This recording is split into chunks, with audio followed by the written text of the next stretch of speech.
We are live. Welcome back, ladies and gentlemen. I am your host, Blake Ruffino. This is Are You Serious Sports. We hope that you guys are making it a good one. We know that we are as well. Huge show in store for you tonight. SEC Media Days with Bryant Kelly. All of what you would expect. All of what you would expect. Massive day for Jaden Daniels. What would you expect? Facebook being crazy again? Jeez and Pete's. If you're on Facebook and you're on the live show, do us a favor by letting us know if you are still with us. I can't deal with it. I can't deal with it. Man. What you going to do?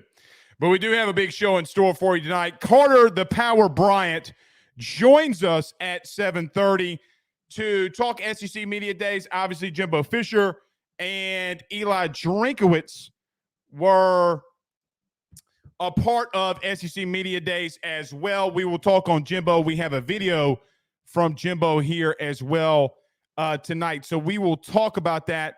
Jimbo Fisher and others trying to make some sense of what he's going to do with his offensive coordinator.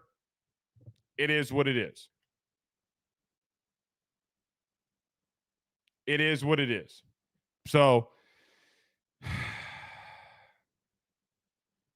I'm not really sure what's going on with Facebook, but I hope you're with us. Let me try and see if you're with us on Facebook.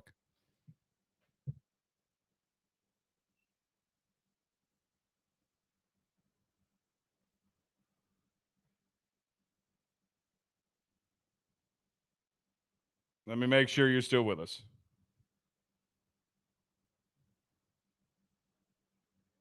I don't know. Maybe you can, maybe you can't. Maybe you can, maybe you can't. I don't know. It is what it is. We'll just have to try to figure it out. Also, here tonight, SEC Commissioner Greg Sankey makes some pretty big statements in reference to the just overall intake of college football in general. So we'll talk on his comments here tonight as well, just to catch up with everything that the Commish was trying to do. Sorry, guys. I'm trying to log back into Facebook here because it's not letting me connect to it. There we go. We're back on. So dumb, man. So dumb. What you going to do, man? I really just don't get it anymore. All right. Cynthia says it's fine. Joseph says it's fine. Roderick says it's fine. If you post it, so I'm not going to be able to post to these groups anymore for whatever reason. They keep saying that I can't post to my own group or something. Anyway, Kevin says with you, Blake, we're all good. Okay, sounds good. Sounds great to me. But we do have a big show in store for you. Oh, and by the way, Jay Johnson says, don't forget about me. Don't forget about me, Blake, here tonight. Massive addition.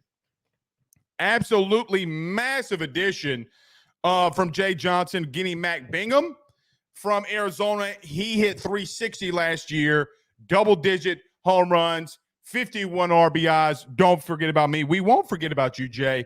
But as we talked about on Thursday, Luke Hill, the shortstop from Arizona State, I mean, we pretty much laid it out to you on the forum. I laid it out to you here on the show. He wasn't coming here, okay? We'll talk about that tonight. There's no reason. I see people on Facebook, LSU fans freaking out about it. Why? If the kid wanted to be at LSU, he would have gotten the portal in day one. You can't make Jay then say, hey, I already got my shortstop for the season. And Braswell, you should have been in the portal day one.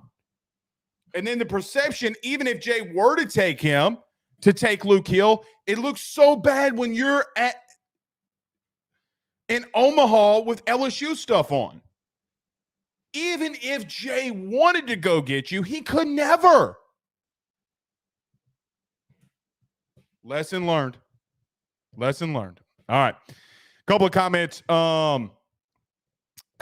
before we get rolling. Gary Landry says, what's your thoughts on negative recruiting in Tennessee now? Do you think it's the same team who did it to LSU? We can talk a little bit about recruiting here tonight. Look, in 11 days, LSU will hold their their summer Bayou Splash, and it's where pretty much a pool party at, I would assume, Brian Kelly's house, and a lot of recruits will be there. I'm going to just tell you, I am not worried one iota about Tennessee. I'm not. Okay, you did that to Brian Kelly in year one. Sounds good. But you know what I don't see Tennessee fans doing? Talking about South Carolina running them out of the building before Hendon Hooker ever went down. Tennessee literally went on the road against South Carolina, and the same thing happened to them. Year one of a program. You might want to calm down. Just saying.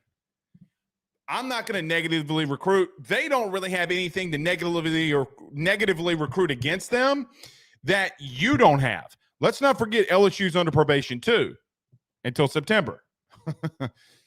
So I don't think it's in Brian Kelly's best or in his nature to necessarily recruit. We actually have something about that tonight. So Brian Kelly actually talked about the recruiting trail at SC Media Days. We have the video here for you tonight. We are going to share it.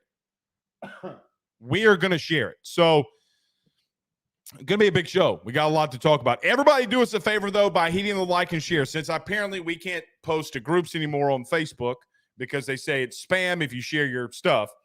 Why don't you do us a favor by hitting the like and share to all those social media groups on Facebook, share to all those social media groups on Twitter, I think now has groups. Wherever you listen to podcasts, rate, review, and subscribe. We do got a lot to get into. I don't want to miss anything. We got video for you. The reaction to Brian Kelly, some things that he said. I got 5 key takeaways that Brian Kelly and what he mentioned today. A lot of you have reached out and said, Blake, will you talk about John Emery? We will do that here tonight. It's something that we've been touching on the last 2 weeks, but it looks like John Emery, officially per your head coach, will be back. At least that is what we have from him. So 5 key takeaways. Carter Bryant at 7:30. We got a lot to get to. So let's talk about our good friends over at GM Varno & Sons and our good friends over at betonline.ag. Don't go anywhere. A lot to unpack. Football is in the air, baby. Are you ready? BetOnline is the fastest and easiest way for you to wager on all of your favorite sports, contests, events with the first-to-market odds and lines. Find reviews for all the news for each league, including Major League Baseball, NFL, NBA, NHL, combat sports, college sports, esports, and even golf. BetOnline continues to be the top online resource for all of your sports information for live in-game betting, props, and futures. Head on over to BetOnline today and use your mobile device to join and make your first sports bet. Use our promo code BELIEVE50, that's BELIEVE50, BLEAV 50, to receive your 50% off welcome bonus on your first deposit. That's betonline.ag, betonline.ag. With over 65 years of experience, nobody is better equipped to service in your vehicle than GM Varno & Sons. RV repair, big rig overhauls, motorhome chassis, routine maintenance, tire rotations, tire sales. No job is too big or too small over at GM. If you break down the side of the road in the greater Baton Rouge area, they will come and get you. And the best thing about that is that they can come and get you, and then they can bring your vehicle back to their shop and start the repairs right then. Again, GM Varno & Sons. Go see them over at 2500 Fuller Boulevard. Give them a call at 225-664-9992, 225-664-9992. Tell them your good friend Blake Ruffino sent you on by.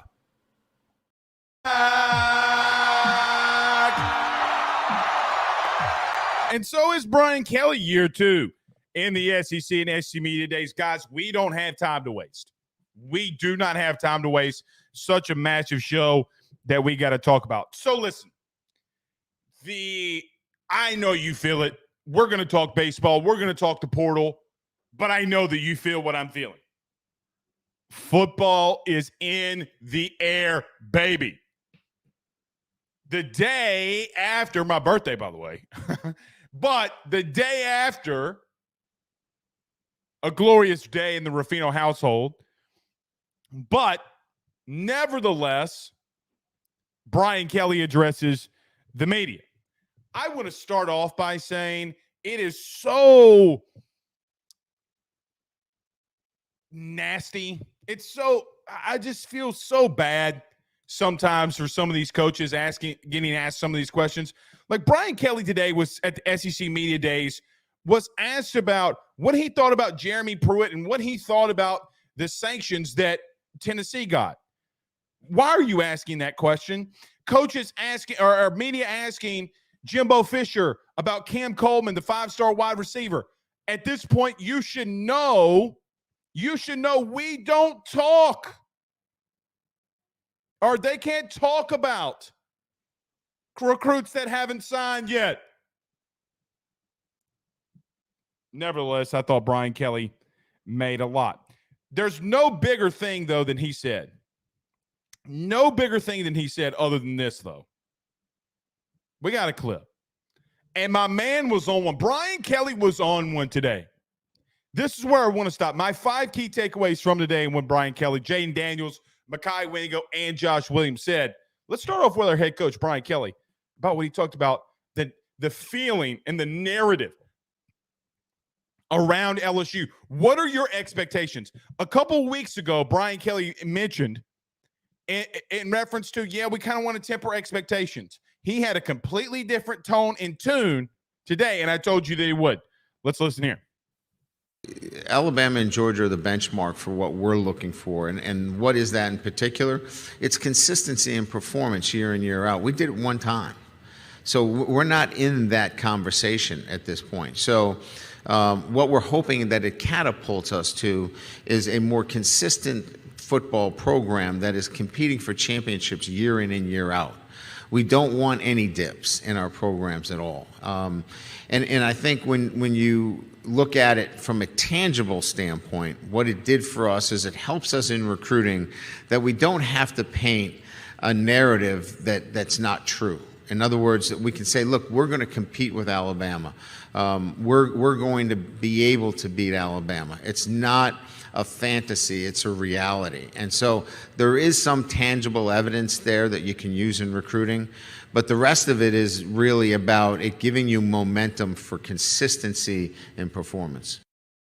Now, that is obviously LSU head coach Brian Kelly and his thoughts about his season last year. He was asked in the question about recruiting. That does not sound like a coach that does not think that he has a really good team on his hands this year. That does not sound like a coach that a couple weeks ago, some article came out by a guy. I don't even remember the young man's name, but it came out and basically he tried to temper expectations. But today, Brian Kelly was completely different in everything that he said. He knows that there are what he calls, quote unquote, holes on the team. But the problem is when you interview a coach and you cannot hear it for yourself and it's written down on a piece of paper, you don't get the full context. So what did Brian Kelly talk about? Number one, the main thing that he talked about was the narrative that LSU's not there. We are there. The expectations that you had, and we tell this to recruits, it's not fake, it's reality. We competed against Georgia in the SEC championship game. I don't know if you remember what happened last year. We beat Alabama in overtime to win the West. I don't think you remember us coming back from 17 down to beat Ole Miss when our team and your quarterback, Jane Daniels, or our quarterback, Jane Daniels, put the team on his back and started leading you for these wins. Even when we talked about earlier, somebody asked a question inside the chat of that Tennessee blowout. That sounds like a coach that, number one, is hungry, number two, who's ready to go, and number three, has his team locked in. That is the number one main point. He talked about his quarterback. He talked about in reference to how he has become and progressed as a leader, number one, how he physically has gotten better, and what we've already seen in him. Brian Kelly is not like a Les Miles who's going to say, oh, the offense progressed so great this week. If it is or isn't, he is going to tell you.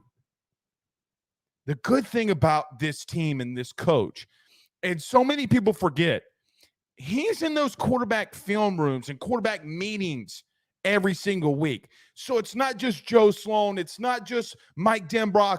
It's your head coach who, by the way, is only 6 wins away from 300 total wins as a head football coach in college football. The man talks about, we are doing this in reality. It doesn't matter what you write. It's like Brian Kelly went the rock in the late 1990s, early 2000s. The media member says, well, how does it make you feel? And Brian Kelly says, it doesn't matter how it makes you feel. We got a damn good team. We return a lot of weapons on the outside. We know who our starting 5 offensive lineman is. And guess what? The big boys get hurt. We got a kid from Maryland who's an all Big Ten performer. By the way, if somebody goes down, here he comes.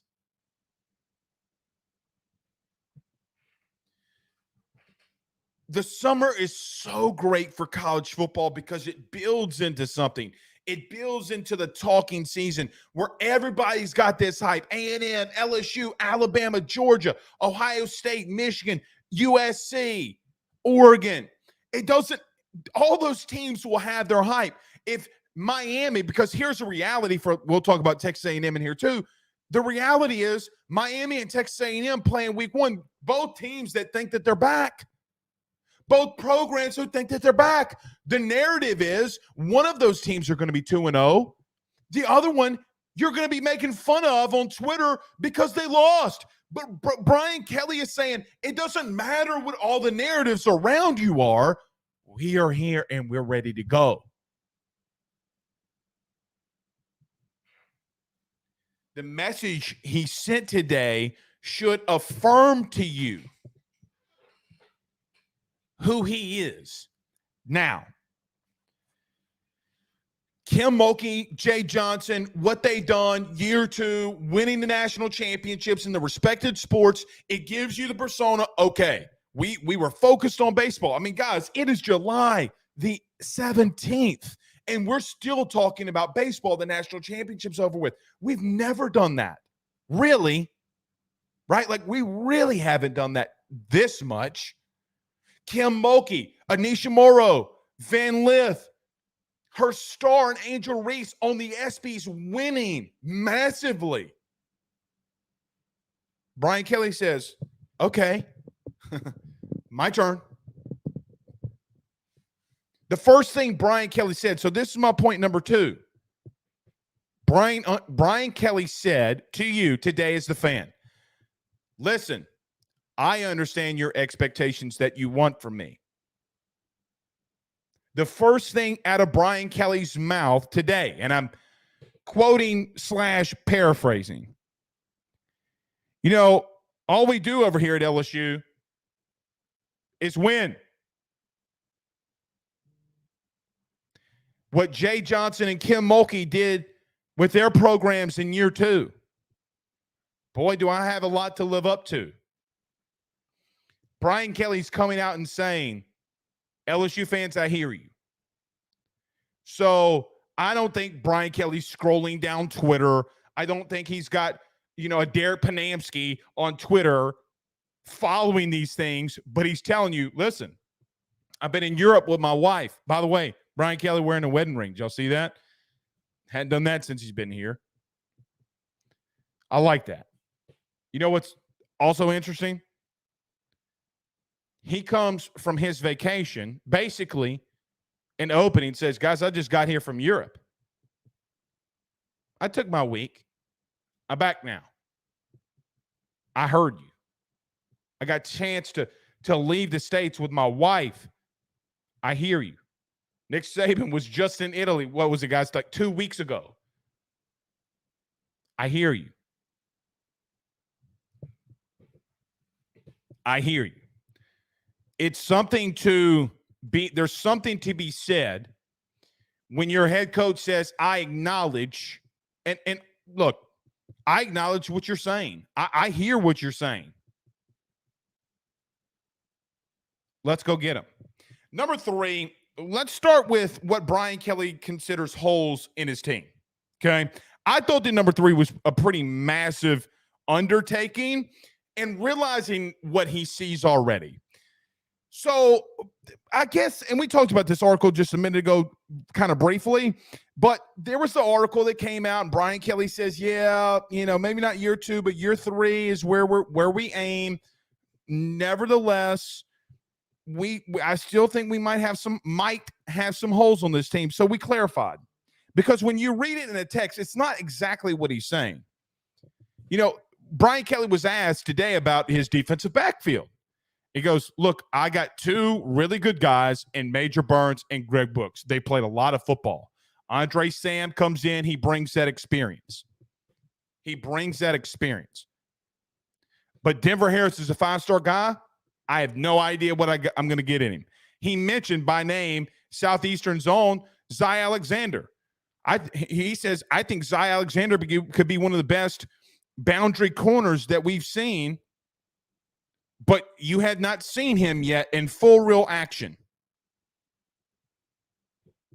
And he talked about his young DB room. He talked about some of the guys returning. He goes, look, man, I've never had to replace this many pieces because don't forget, when I came here, I had 39 scholarship players. I didn't really know what to do. I had to figure a lot of things out.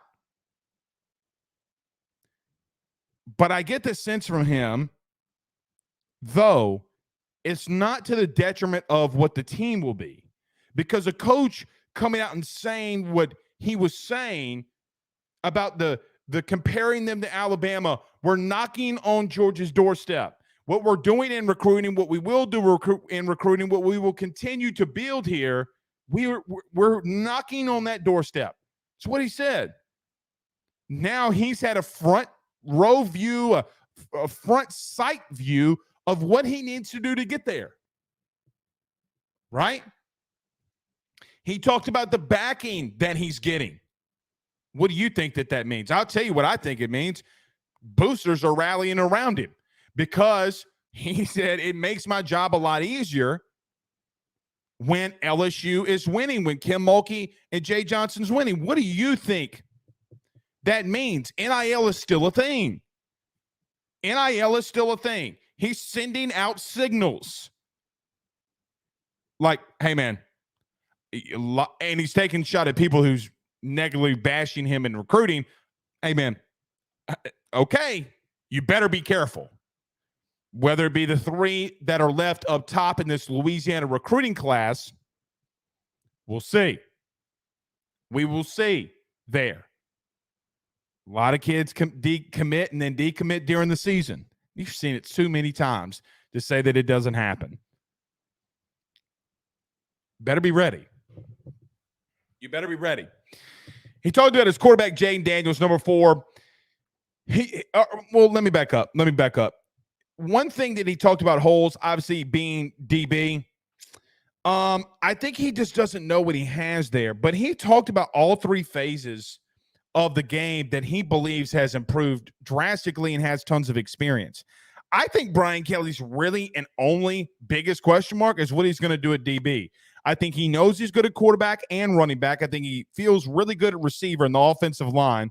I think he feels really good on the defensive line. Talked a lot today about Mason Smith as well in the interior. Talked about Harold Perkins and the growth that he's had. Brian Kelly said, what are you going to do with Mason Smith on the inside? Are you going to double him and let him go one-on-one, or are you going to double Harold Perkins? And by the way, I probably feel really good at what I got on the other side, rushing the passer on the edge. You know how he feels in Mekhi Wingo. The one thing that he did mention as a quote-unquote hole that they have to fix this year, we literally talked about this Thursday, okay? If you missed Thursday's show, I'm sorry, I'll recap it. We had about a 20, 25-minute segment in reference to the one thing I know. Like, we talked about this in depth on Thursday. What does Brian Kelly and this team, what have they been working on drastically? It was kind of sourced. And then Brian Kelly talked about this today when he talked about the holes that they may have. He said, we have to get off the field on third down. Where have I heard that before? Oh, wait, because we talked about it on Thursday, giving you a preview of what I pretty much had heard and pretty much things that had been going on in that building from a coaching aspect, what Brian Kelly and what this team was really focused on defensively.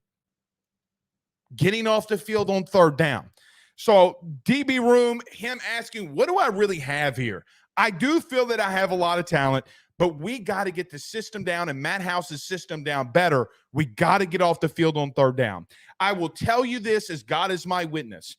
I think that you have the talent, right? Like, I think that you have the talent defensively in all three levels. I think you got depth with Jordan Jefferson backing up, Jacoby and Guillory backing up on that interior. Can they give you significant ramps with guys like Jalen Lee and Parrish Shand also entering that mix? I look at the linebacker core, Harold Perkins, end of story, but Amar Spates is really freaking good. What do I have there? Getting off the field and also the depth pieces of what do I really have? Brian Kelly didn't make this interesting point about the transfer portal. He goes, guys, when I get somebody from the transfer portal, I'm reading this, it feels like I got a bunch of freshmen. I just don't know what I have yet. Meaning, like, I think that and what he's paraphrasing and saying, they're good players. He's not going to recruit not a good player. What he's saying is, I got to see them going up against, what do they look up like? What do they look like against Malik Neighbors or Brian Thomas? That's what he's saying. We'll see. But I do like that he knows already, and going into the season, basically he's telling everybody, guys, this is our weakness. This is what we're working on. Number 4, he talked about Jane Daniels. I just relaying a message. Your starting quarterback. On the message board, which, by the way, if you haven't subscribed already, go over to the message board, ayssnetwork.com/forum. Guys, it's $7 a month. Do the annual package. You get 4 months for free. Anyway, we talked about this and Jane Daniels. I kind of wrote something up this morning before SEC Media Day started, like 7. Jane Daniels, your starting quarterback, was going to be there. 3 massive things for him. Number 1, we told you that he's going to say that he's 207 pounds. He literally said he was going to be 207 pounds. We told you he's going to talk about the things they worked on the most, that being pushing the ball down the field. He said that I've been with Bryce, I've been with CJ Stroud, I've been with my coaches, I've been with Brian Kelly, Joe Sloan, Mike Denbrock. When we're allowed to be together, I'm in that building. We're progressing on doing that. What is interesting, because Brian Kelly was asked about a 2-quarterback system. He goes, what's a 2-quarterback system? Like, what are you talking about? Are we going to rotate them in and out? No, we're not rotating them in and out. It's Jaden's show. It's Jaden's position to lose. It's his job to lose. No, he's our starting quarterback. But by the way, don't think that what you're seeing in the growth in Jane Daniels, that Garrett Nussmeier's not doing it. Don't think basically he's lighting a fire under his quarterback. Like, hey man, like, it's your show. You've progressed big time, but this young buck's behind you. He's behind you, and he's coming. Pause. But he is. All I'm going to say about Jane Daniels, man, I've tried to limit the expectations with him all offseason, because it doesn't matter what you say. I am just glad that we're here and we've seen the progression in him, at least physically. One thing I know for sure, if a guy is not taking the offseason seriously, the first thing that you will notice is in his physique. You can tell that he's put this process and being a better quarterback in the forefront. Yeah.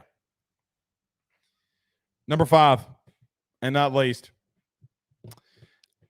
I just really, really, really like that Brian Kelly said today, asked about Georgia. People laughed at him. Okay. Hey, I've seen Georgia up close now. I know where I got to get better. You know what it kind of sounds like? In a way, it you got to go back to the 2000s. It sounds 2001. It sounds a lot like Nick, man. Like, hey, man, I've seen where our weaknesses are. All right. Carter Bryant says, I need better energy in here. It's true. It's true. Let's talk to the man. Let's talk to the legend. Let's talk to him himself. Let's talk to Carter Bryant next. Talk about a good friend, Tyler Alexander, over at eXp Realty. Don't go anywhere. Be back with Carter. He will sell your house and find you a new. Well, Tyler's the man, he's here for you. If you want to buy or sell, well, it's not too late. Dial 955-0008. Just call 955-0008. Y'all call Tyler, he'll shoot you straight. Guys, you might know my good friend Carol Falls and all the great service that he provides over at State Farm. He is your good neighbor after all. But did you know State Farm has surprisingly great rates as well? Along with the great neighbor service, State Farm agent Carol Falls has surprisingly great rates for everyone inside the state of Louisiana. So call him today at 985-395-4300, 985-395-4300 for all of those surprisingly great rates on auto, home, and life insurance needs. Like a good neighbor, State Farm is there, and individual premiums will vary by customer. All applicants subject to the State Farm underwriting requirements.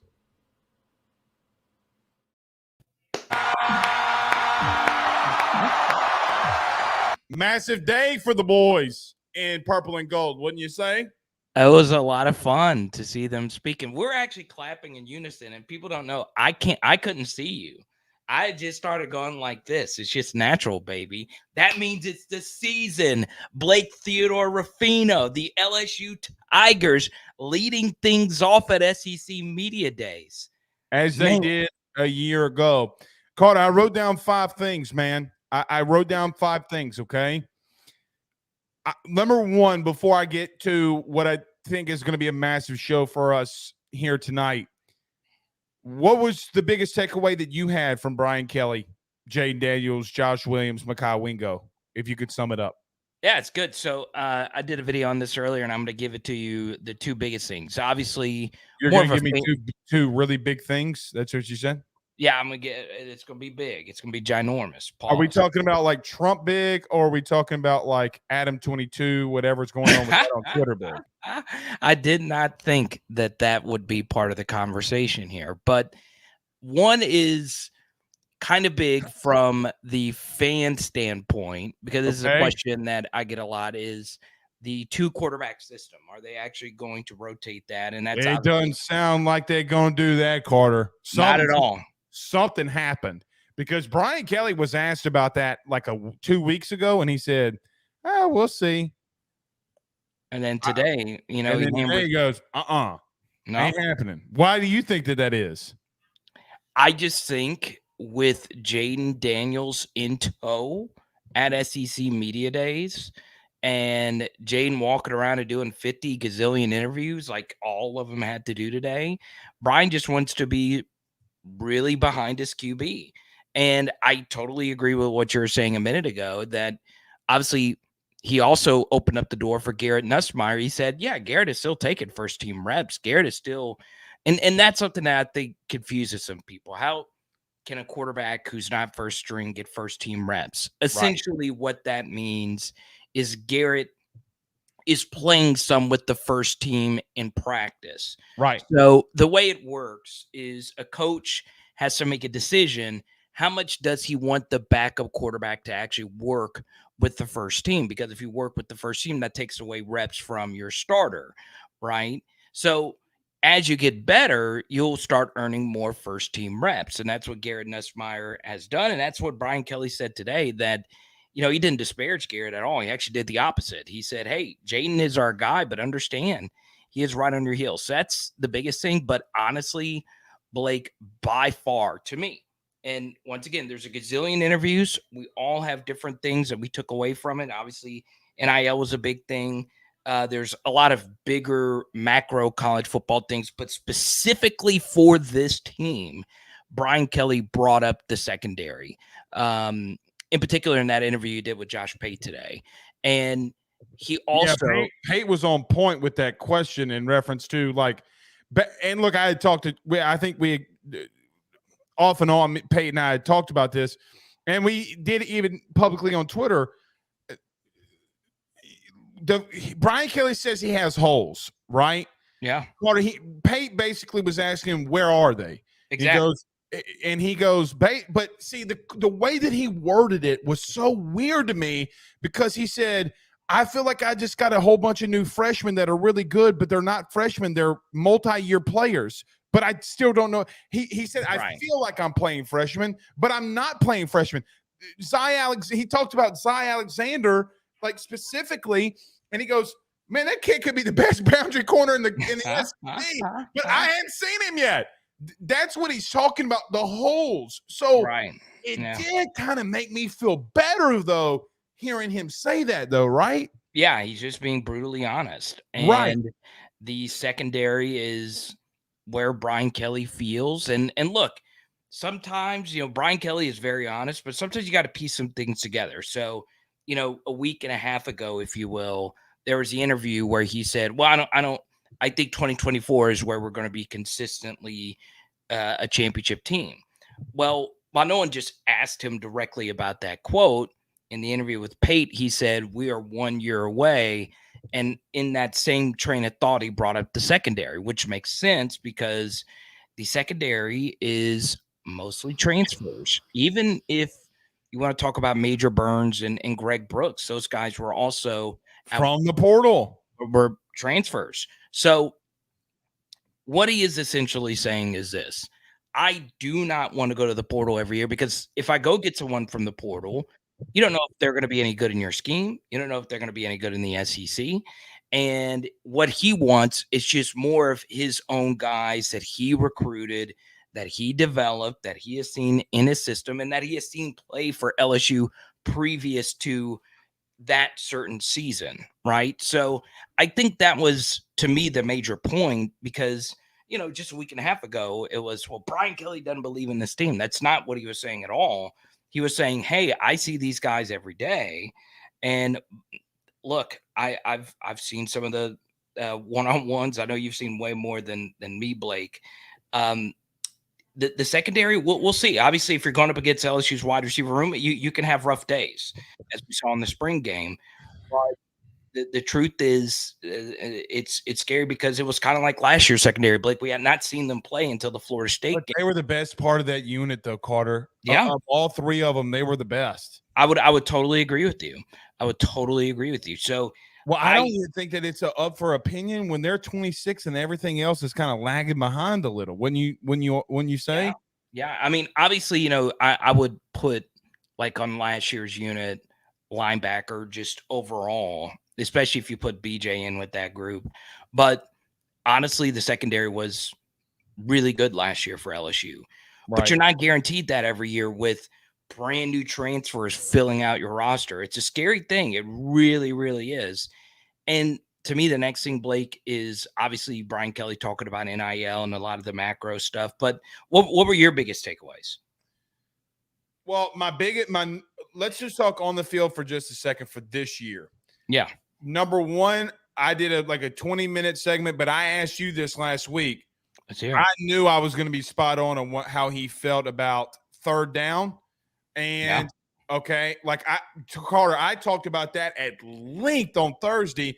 Did probably the biggest segment I've done this offseason, or non-playing portion of the year, like I want to call it, because it's never an offseason.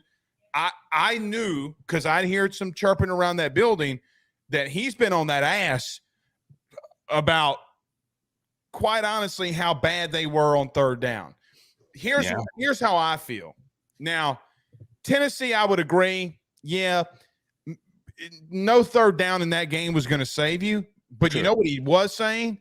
Hey, man, if we convert on third down, we might be at 11-1. We might have been able to slip up against Tennessee and still been 11-1 going into the SEC championship game. Oh, by the way, I had a makeshift roster.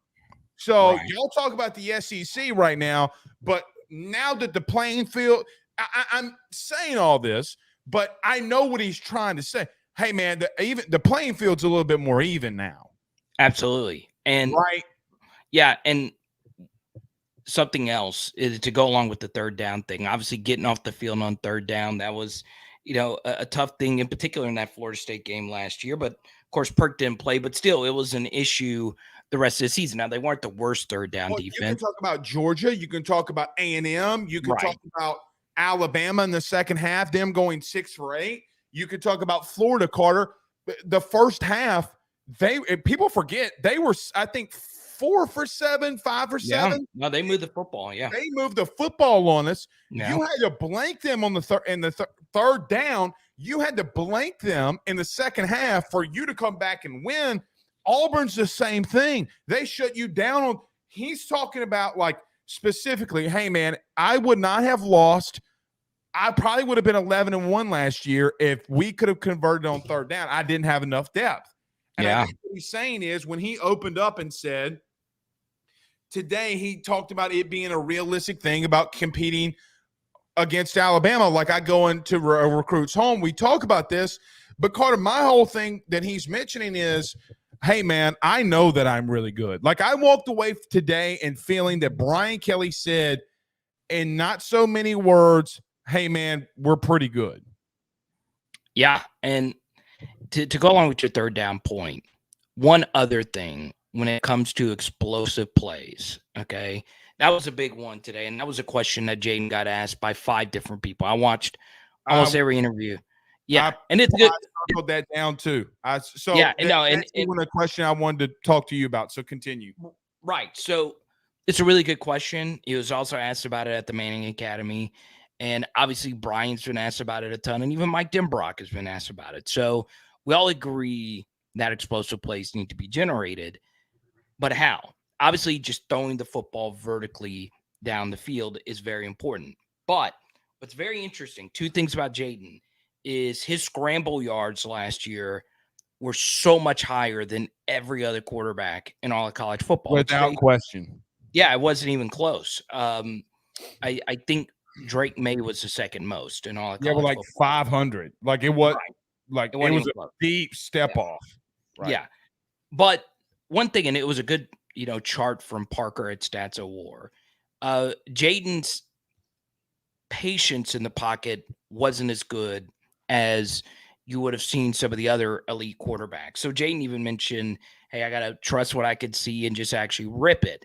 But what I think people tend to get mixed up with this is sometimes there's not things open deep, and the DBs do play off and they do play quarters. They did this to BTJ a lot last year.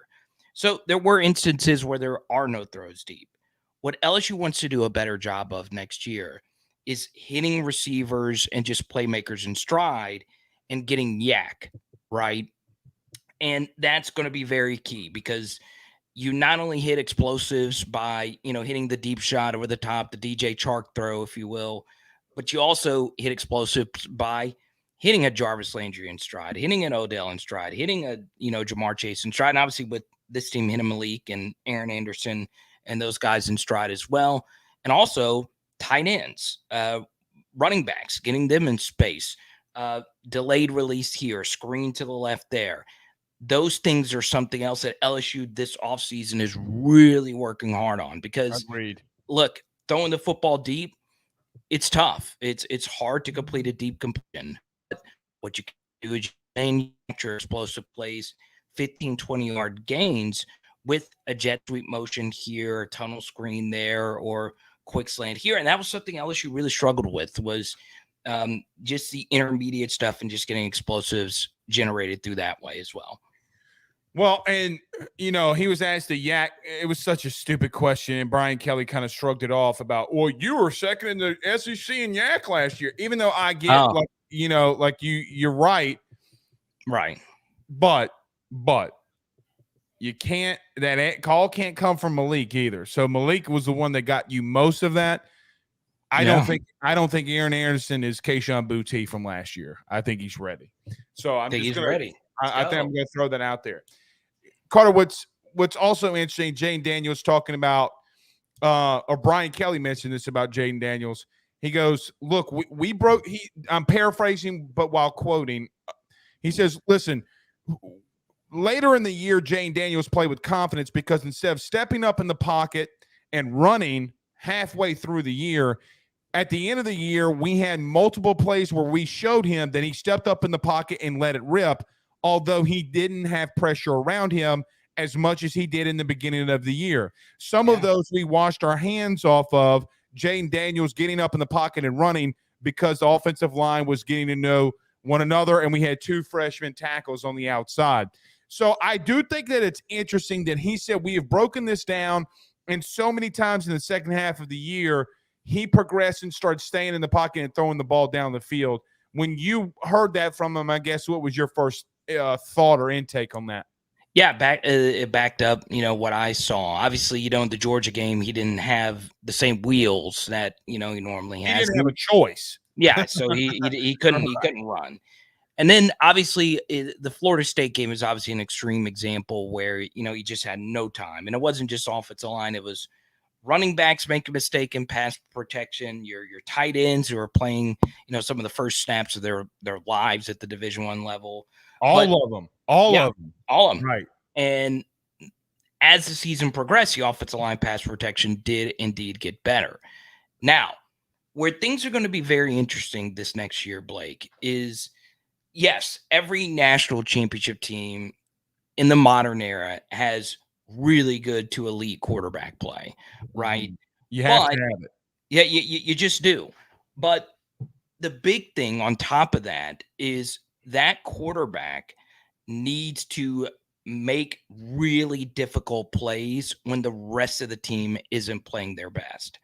And that's going to be the next step for Jayden Daniels, right? I think, one game in particular was a Texas A&M game, right, where guys were dropping, just really bad drops. They were not helping Jayden. Jayden had an amazing first half. And then in the second half is where things really began to fall apart from him. Well, he got hurt. He got hurt, and he just missed some shots. So now Brian Kelly was asked today about the road games early on. What can you do to be better when you're not in Tiger Stadium? What can you do to stay on rhythm? What can you do to tell yourself, hey, I'm in a hostile environment. Let me just rip this thing instead of just trusting, your best ability, which is your running ability. Mm-hmm. So mixing that in, and obviously Jayden answered that question a gazillion times, and not fearing the mistake. Obviously, Jayden was the best quarterback in the nation. It wasn't even close in turnover-worthy play percentage. But you want that number to be a little bit higher this year because that means he has taken a few more chances instead of just never taking that chance. Him being at 207 is a massive deal for me because you're not going to put that amount of time and effort into the weight. Him being in the weight room confirms to me that he's telling the truth. Like if he would still be around, if he would have gotten to 190, I'd have been like, yeah, okay. The simple fact that he's pushing 210 and you could tell the weight's been added, I think is a massive deal for me because you're not going to be able to convince me at the current moment that if you're doing that in the weight room, you're not doing that in the film room. I do think that things correlate like that for a player and a business. If you run a business, I run a business, you know that that's happening, right? So I do like that. One thing that I thought was interesting, you talked about the physicality, and he got happy when he talked about the offensive line and physicality. I told you that man was going to come out there licking his chops. He was going to be like a kid running down the hall on Christmas morning, and Santa Claus had come, okay? He was as happy as a fat kid when the oven went ting. I mean, that man was happy. So what did you think about when he talked about the O-line, the big uglies. Oh, I loved it. Absolutely loved it. And obviously, we see the snap percentages coming back. We see they didn't blow a whole lot of assignments. They're one of the best in the country at that. And that's crazy considering the Florida State game. So I see the group was good together, and they're all coming back. I do think one thing, and you know, we've spent so much time talking about Jaden and Brian in particular. Right. I do want to point out something that Brian Kelly said about Josh Williams today. And Josh was there, and his interviews were fine, and they were great actually. But I like that Brian Kelly talked about the reliability of Josh Williams, right? And that's I won't translate what all of that entails, but he wanted to give Josh a lot of credit for always being available, of course, outside for the bowl game and the spring, which, you know, really didn't matter for a guy who knows the whole playbook by now. I thought that was very interesting. And I think Brian likes guys that he can trust to be there. Right. And look, obviously, Logan. And you can make the argument, Carter, he's done that at the running back position every year at Notre Dame. Yeah. The most unathletic dudes were getting the carries late in the game when he was winning football games, not the stars that he had. Like Choice didn't, you know, Choice was out of the game at the end. He was putting in, I forget the other kid's name, but I mean, he was like, I was like, that dude's 5'9". He's slow as hell, but he holds on to the football and gets 4 yards. You're not going to take that away from him. You know, that's how I feel like he feels about Josh Williams. And that's it. You know, it's kind of crazy to think about that Josh Williams was on the field for the Florida shoe throw, right? And it's crazy to think that he was on the national championship team, Carter. Exactly. Like it's wild how long he's been here and how many big spots he has played in already in his, you know, career. You don't really think about that too much. So I think obviously picking Josh, I thought that they were going to pick Jaden. I thought that they were going to pick Mekhi, and then the final person was could have been Harold Perkins, could have been Greg Brooks. There's a lot of people, Malik Neighbors you could have put, but I'm glad he picked Josh Williams. And I also found it interesting that all three of the representatives, including BK, are not from Louisiana. So that goes to show you that you can, you know, and obviously Josh grew up in LSU. I would love to know if that's the first time LSU. I did not think about that. Carter, I wonder if that's the first time that a kid not from the state of Louisiana or a coach from Louisiana, like, you know, maybe the Burrow year. I don't remember. Because it was Grant Delpit, Burrow, and Rashard Lawrence went. Yeah, it was. It's. Dang, I'd have to think about that. That's something. That's interesting. It is interesting, and look, you look at the, you know, Angel Reese is from Maryland. Obviously, Dylan Cruz is from Florida, correct? Yeah, he's from Florida. Yeah, he's from the Tallahassee area, I believe. Yeah, so you can obviously Paul Skeens. You can come from anywhere, and the LSU brand will take you to the next level. Obviously, Louisiana's always going to be the most important state in pretty much every sport, but you know, I thought that was also, you know, very interesting as well. So it was a good day. Obviously, the next big thing, Blake, and this will obviously be the topic for, you know, next Monday, will be what the media do. Are they going to pick LSU? The last 7 years, the media has picked Alabama. Okay. 2015, they picked Auburn. And in 2012, they picked LSU. 11 of the past 13 years, Blake Theodore Rufino, they have picked Alabama to win the West. Right. Now, what I will say is Jordan Rodgers, national media is picking LSU. Aaron Murray, national media is picking LSU. T-Bob, Bear. Well, T-Bob, hey, shout him out. Oh, God. There's a lot of, you know, neutral media. T-Bob, I love you. I love you. I'm just messing. Oh, yeah. Hey, look, media that goes to other SEC schools are loving LSU going into this next season. So I do think, like, let me get your opinion on this. Do you think they're going to pick Alabama to win the West, the media as a whole? No. You think? There we go. Huh? I don't. Let me know in the chat. Yeah, put yes for no, Y for no, or Y for yes, in for no. Let me backtrack. If there was normal media there, yes. I mean, bro, Brian Kelly, I wasn't going to bring this up. Some of those questions today, Carter, made journalism look really bad. I mean, yeah, Carter, but he was asked about Tennessee. okay, You had Jimbo out there defending, saying, guys, I can't talk about a recruit that hadn't signed. And then we brought in, the guy said, what about AI? And I'm like, I ain't talking about practice. I knew it. I mean, Carter, it was so because of, I don't think that the people that asked Brian Kelly questions today really know what's going on here. I'm going to say no. I think the national media, though, like you talked about the people that are in this every day, I do think they will. You think they'll pick Alabama? I think like the Kublix, I think like the Rodgers, the Ben Watsons, the Takeo Spikeses. I think all of those SEC dudes. I mean, I talked to some of them. They were asking me if I was there today. We couldn't go because of some family issues. But bottom line is, I really do believe that the talking heads will say yes. I believe that the media corps as a whole has no idea what they're doing. It was very badly asked questions, in my opinion. Today.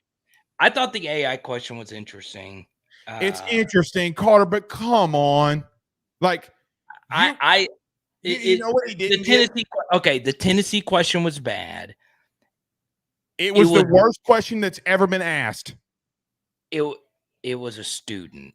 More than likely, that was a student. If you go She's not a student. I went and looked her up. She's not a student. Oh, what? So she was. I thought she's been in the business for like 12 years. Well, then why would they randomly ask about? Because she's in Knoxville. So she was trying to get an angle on it. Yeah. As BK never crossed paths with Pruitt though. Never. And you know what? Well, no, that's not true. He was the DC at Alabama the one year that they got beat, right? I don't remember. I mean, like they never coached together. Oh no. Okay, so it's not like one of his guys. No. Let's think. The yak yardage question, the way that kid asked, Carter. I like that question. Here's what you want to know why I like. No, you don't. He could have worded it a lot different. It was very direct. The question was so long. I made a peanut butter and jelly sandwich in between the question. Okay, I will tell you who asked it after the segment. All right. Well, just let him know that I made 2 peanut butter and jelly sandwiches. It took up 7 minutes. I'll call him. You want me to call? I'll call him right now. I don't care what you do. Tell him to come on the show. I'll ask him why it took him 7 minutes to ask a damn question. It was an emancipation proclamation. Carter, you could have baptized the whole Pentecostal church before the question was answered. It was a long question. Now, I will say this. I am a little bit more disappointed in the Pruitt question now. It just doesn't make any sense. Like it doesn't. I can understand a student doing that, but all right, it is what it is. Last thing, any other takeaways that you took maybe from the players that we hadn't talked about? Mekhi Wingo, that he mentioned. He mentioned Jackson Howard and Deshaun Womack by name when he was asked about the true freshman. So I thought that was interesting. I'll say Deshaun Womack's having a massive offseason, buddy. Yeah, and I just think he's going to get an opportunity to play a lot. He also mentioned he might be starting at the end of the year. Like we forget that kid's like a bona fide. Like this isn't your normal like Russell Shepard. What do you do with him? 5-star. Play him, let him go. But he also mentioned Parashan and Jordan Jefferson by name as well. Jordan Jefferson. I can't believe I got to say this. He is the key to them defensively, in my opinion, up front. He's big. I mean, can he give them 30, 45 snaps in a game on first down? Can he stuff the run? Right. And that defense for West Virginia did not play well together at all. At all. They would He go was off and do really their, the only bright spot, if we're being honest. yeah. And He was literally the only bright. We got West Virginia's best defensive player. right. Right. But it's he was on such a bad defense and they did not play together. So obviously Matt House, that's a big thing about his defense. It's going to be key. That's going to be very key. But other than that, nothing really crazy other than, it's funny, like SEC Media Day stuff. Whenever I do SEC Media Day stuff, people just don't care. It's like, okay, there's some buy-in to the one today, buddy. There's some buy-in to the one today. Oh, you think there's extra juice? Well, look at the total views we got up here. I mean, I don't know. I can't see it. I mean, we're pushing the 500 mark. I mean, yeah, I do think that we have a little bit extra juice right now. I think this is what I think. I think everybody's kind of coming off the national championship high a little bit, and they're starting to get to the point where they're like, okay, so now it's time to roll. Like now it's football season. That's how I feel. I just think people are just so hungry for football. Like I am so enamored. Like I'm not a big contract guy, like NFL contract guy. This running back situation my God, I don't even want to talk about it. It is so interesting to me. It is so Carter, you have a shelf life at that position. Yeah. I will say this, as much as I like Saquon and all those guys, it's just the market dynamics, man. It does not look good if a 5th round running back comes in and wins a Super Bowl. If Derrick Henry wouldn't have been and Alvin Kamara would not have been the only backs that got a second contract like all the other ones. Like, man, Zeke got his contract and fell off hill. Leonard Fournette, let's call it what it is. He had a decent year, but he got a second contract and then kind of fell off the hill a little. Yeah. Jeremy Hill was somebody that, I love him to death. I mean, once you get there, buddy, you're kind of like expendable. And now they're talking about Zeke going back to a 1-year deal to Dallas. I think that's where he's going to go. I do too. Jerry would be the owner to take him back. A lot of owners wouldn't, No, they didn't mess with him. They never even called him. Why would you? Right. All right. See you next Monday, buddy. See you, bud. Go Tigers. Peace. All right. So let's talk about the SEC Commission. I want to go around the SEC. Let's talk about Jimbo Fisher had some comments. What a Rudy Poo. We'll show you the video on that. But we got to talk about JJ. Jay Johnson, Mac Bigham, Luke Hill, Portal King. He's coming. By the Drake Williams Law Firm, drakewilliamslawfirm.com. Whether you've been injured in an accident, you're preparing for a future with your estate planning, you're getting ready to close in on a real estate deal, or you're about to welcome a new addition through adoption into your family, or you're facing criminal charges, you need very experienced attorneys, and that is what the Drake Williams Law Firm will be able to do for you in navigating the legal system. The door to their cozy office in historic downtown Ponchatoula has been open since 1981. They have helped thousands and thousands of Louisiana families and individuals win cases, close on real estate deals, and regain that peace of mind. Their lawyers over at the Drake Williams Law Firm, Ernie Drake III, Ryan J. Williams, and Summer Vignair, are very determined, compassionate, and dedicated to their craft.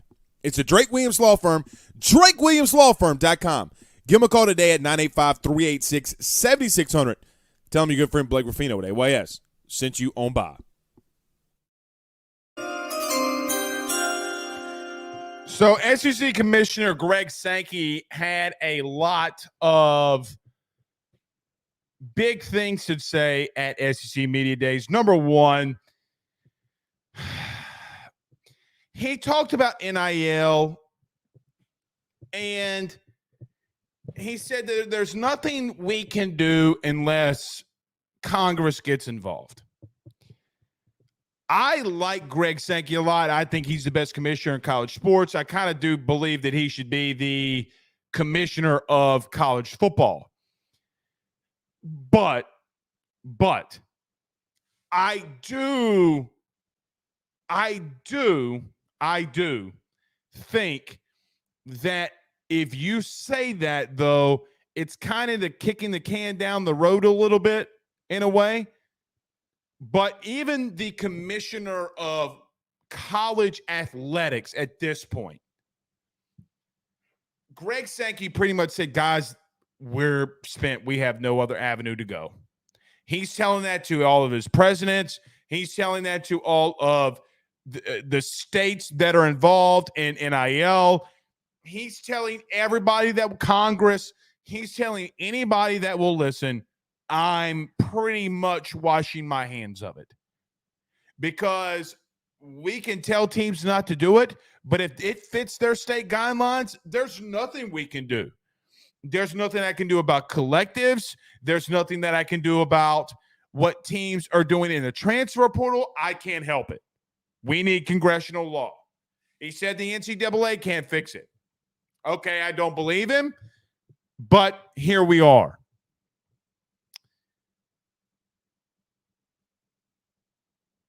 It's not going to change a whole lot, guys. I'm just telling you.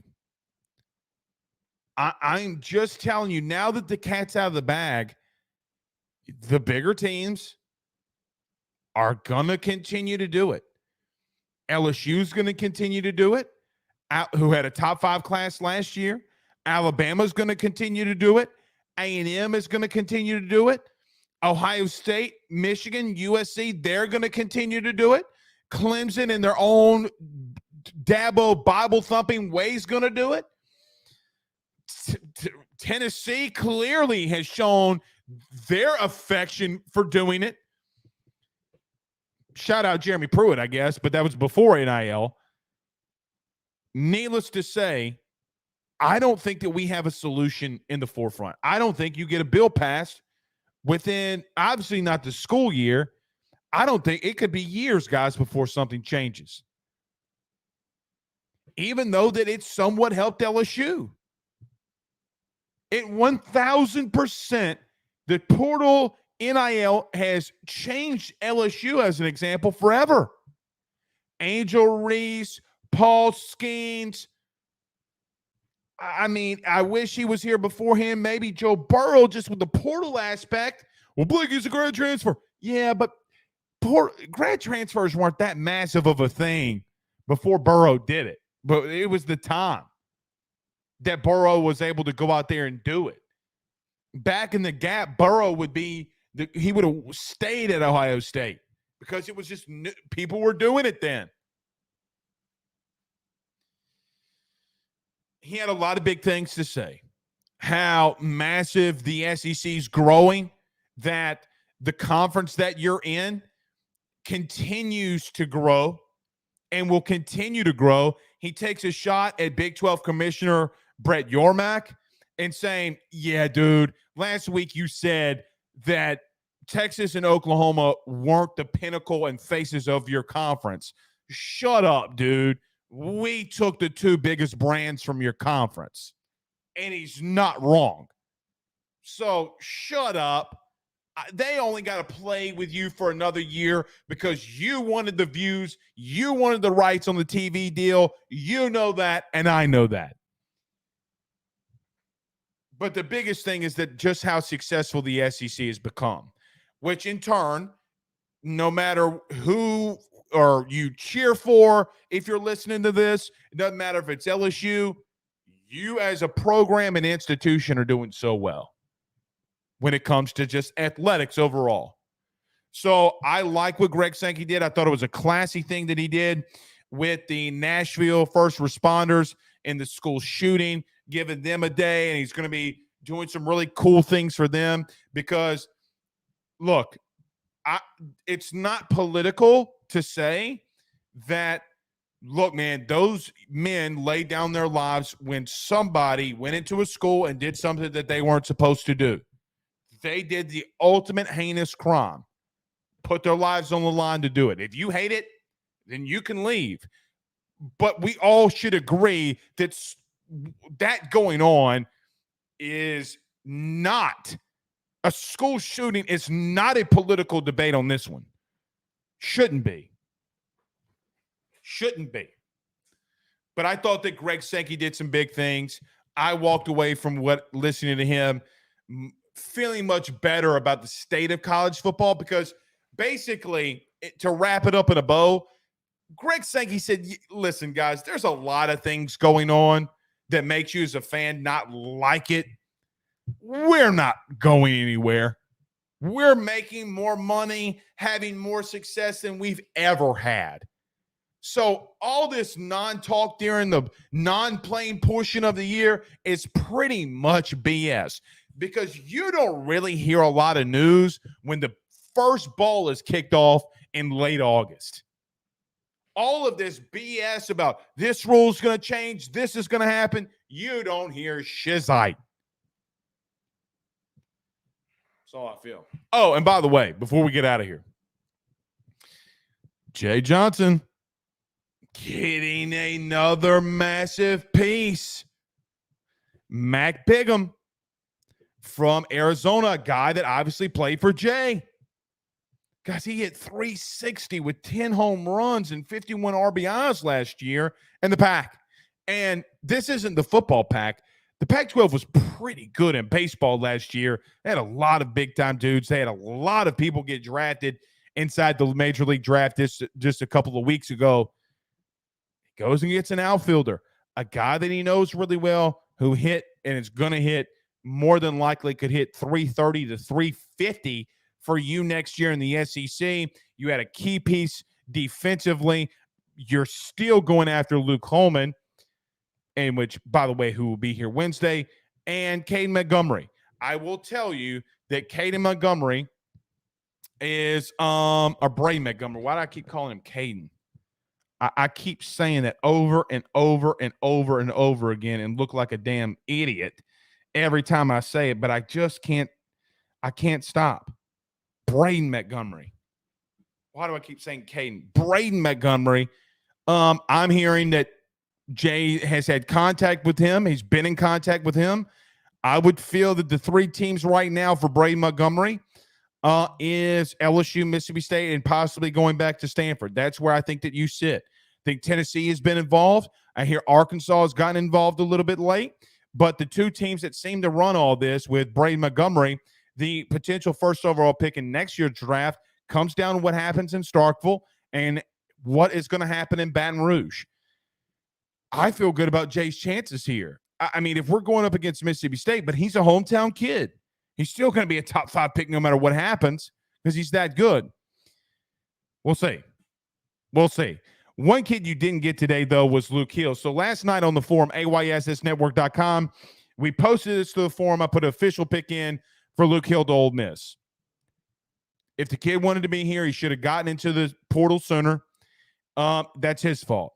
The perception around this makes Jay not being able to take him. The kid going on local radio was a bad move and a bad idea. So I would have advised against it because it made the perception seem unrealistic and where it wasn't. The kid was in the portal on Friday. The kid committed on Monday. You're going to say LSU was the one tampering. I'm just going to let it be known Jay Johnson didn't even contact Luke Hill personally. It didn't happen. Didn't talk to him, even though people at Episcopal and people around wanted the kid at LSU. Well, next time, tell the kid to go in the portal when it starts. But he can't do that anymore. Next time, when you have an affection for a player and you want him at your school, tell him to get in the portal sooner. Can't force a coach to do stuff. Anyway. All right, it's been a massive show. We're back tomorrow. We'll be guesting up more SC Media Days. Football's here, man. I'm so excited. We'll see y'all soon. Peace out, Girl Scouts.